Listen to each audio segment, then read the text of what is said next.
ഇയ്യോബ് അധ്യായം 9. അതിന് ഇയ്യോബിന്റെ ഉത്തരം, അത് അങ്ങനെ തന്നെ എന്ന് എനിക്ക് നിശ്ചയമായും അറിയാം.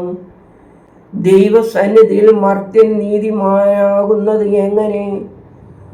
ഒരുവൻ തന്നോട് പ്രതിവാദിക്കുവാൻ വിചാരിച്ചാൽ 1000-ൽ 1 പോലും ഉത്തരം പറയുവാൻ കഴിയുകയില്ല. താൻ ജ്ഞാനിയും മഹാശക്തനുമാകുന്നു.